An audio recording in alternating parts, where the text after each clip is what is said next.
حسبي ربي جل الله ما في قلبي. تمام تعریفیں اس اللہ کے لیے کہ جس نے خوبصورت آسمان اور زمین کو بنایا۔ درود و سلام ہو اس عظیم ہستی پر کہ جنہوں نے دنیا کے اندر حق کا بول بالا کیا۔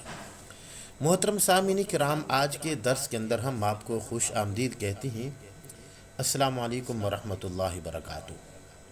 محترم سامعین کرام، یقین جانیے ہم اللہ رب العالمین کا جتنا بھی شکر ادا کریں ہمارے لیے کم ہے، کیونکہ خالق کائنات نے ہمارے اوپر بہت بڑا احسان عظیم فرمایا ہے کہ اپنے محبوب حضرت محمد صلی اللہ علیہ وسلم کی امت کے اندر پیدا فرمایا ہے۔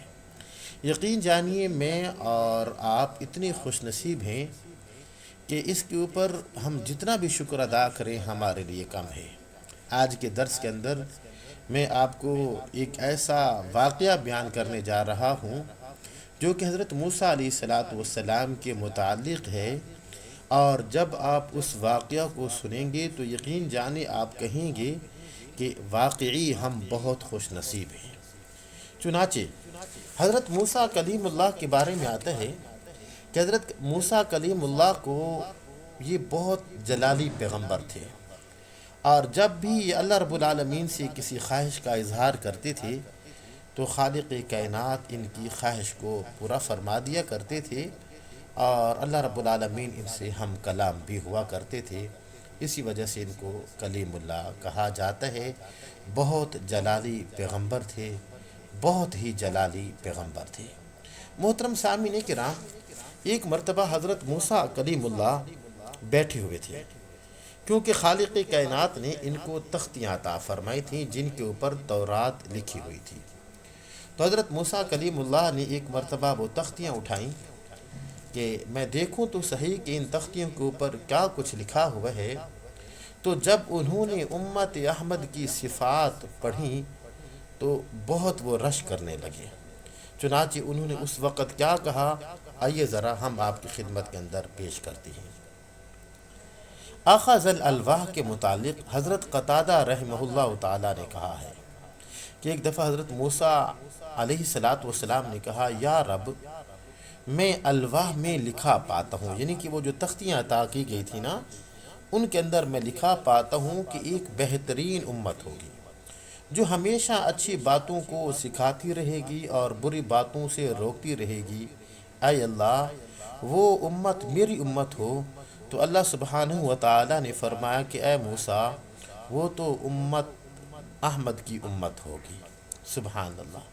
پھر دوسری مرتبہ حضرت موسیٰ کلیم اللہ نے کہا، یا رب ان الواح سے ایک ایسی امت کا پتہ چلتا ہے جو سب سے آخر میں پیدا ہوگی لیکن جنت میں سب سے پہلے داخل ہوگی۔ اے خدایا وہ میری امت ہو۔ تو اللہ رب العالمین نے فرمایا کہ وہ احمد کی امت ہے۔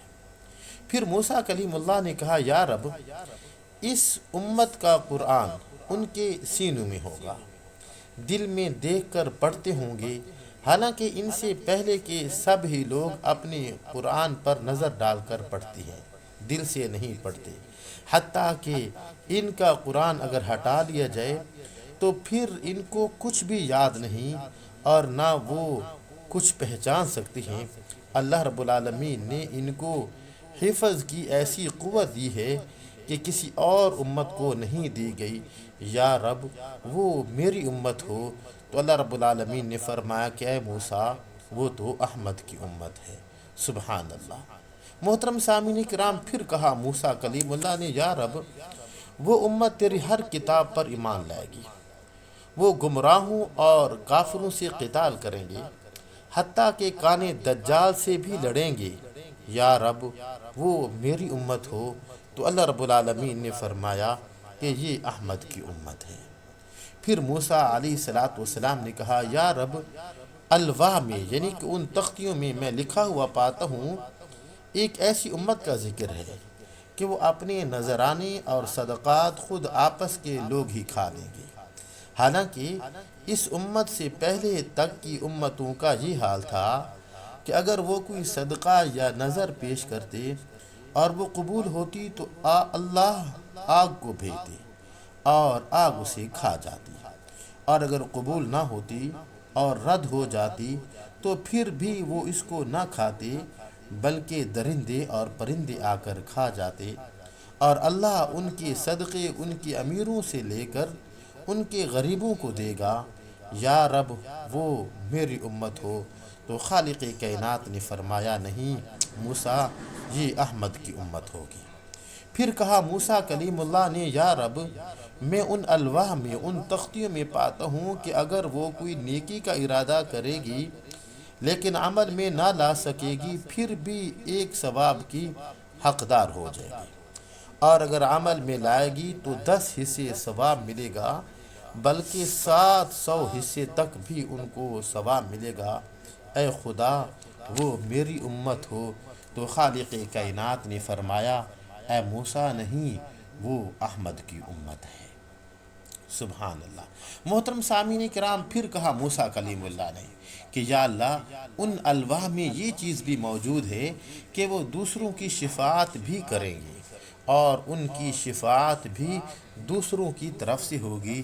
اے اللہ وہ میری امت ہو، تو خالق کائنات نے فرمایا نہیں اے موسیٰ، وہ احمد کی امت ہوگی۔ محترم سامعین کرام، حضرت قتادہ رحمہ اللہ تعالیٰ کہتے ہیں کہ موسیٰ علیہ السلام نے پھر وہ الواح وہ رکھ دی، یعنی کہ وہ جو تختیاں تھیں وہ ایک سائیڈ پہ رکھ دیں، اور کیا کہا، اے کاش کہ میں محمد صلی اللہ علیہ وسلم کا صحابی ہوتا۔ اللہ اکبر۔ محترم سامعین کرام دیکھ لیجئے کہ حضرت موسیٰ کلیم اللہ نے 7 خواہشات کی، لیکن خالق کائنات نے ان کی خواہشات کو پورا نہیں کیا بلکہ اللہ رب العالمین نے رد فرما دیا، اور اللہ سبحانہ و تعالیٰ نے کیا کہا کہ اے موسیٰ وہ 7 چیزیں جو آپ مجھ سے مانگ رہے ہیں وہ میں نے آپ کو نہیں دینی، بلکہ وہ آخر کے اندر میرا ایک نبی آئے گا جس کا نامی محمد اور احمد ہوگا، وہ جو چیزیں ہیں، وہ جو 7 چیزیں ہیں وہ میں نے اپنے محبوب کی امت کو دینی ہیں۔ تو اس پر حضرت موسیٰ کلیم اللہ نے کیا کہا، ہے کاش کہ اتنی قیمتی چیزیں جو کہ مجھے تو نہیں مل رہی، یا رب پھر اور کچھ نہیں تو مجھے موسیٰ کلیم اللہ کا، تو مجھے حضرت محمد صلی اللہ علیہ وسلم کا امتی بنا دے، ان کا صحابی بنا دے۔ محترم سامعین کرام دیکھ لیجئے کہ ہم کتنے خوش نصیب ہیں، کتنے خوش نصیب ہیں۔ بس اب اس خوش نصیبی کا تقاضا تو یہ ہے کہ جتنا ہو سکے اٹھتے بیٹھتے چلتے پھرتے رحمت دو عالم صلی اللہ علیہ وسلم کی ذات اقدس پہ، ان کی ذات مبارکہ کے اوپر جتنا ہو سکے کثرت کے ساتھ درود شریف پڑھنا چاہیے۔ اور یاد رکھیے اگر ہم اپنی سانسوں کی مقدار بھی رحمت دو عالم کی ذات اقدس پہ درود شریف پڑھیں تو یقین جانیے پھر بھی ہم ان کا حق ادا نہیں کر سکتے۔ تو محترم سامعین کرام، امید ہے کہ آج کا ہمارا یہ درس آپ کو بہت زیادہ پسند آیا ہوگا۔ اسی کے ساتھ اجازت دیجیے، اپنے بھائی محمد زبیر حسن کو انشاءاللہ اگلے درس کے اندر آپ سے ملاقات کرتے ہیں۔ السلام علیکم ورحمۃ اللہ وبرکاتہ۔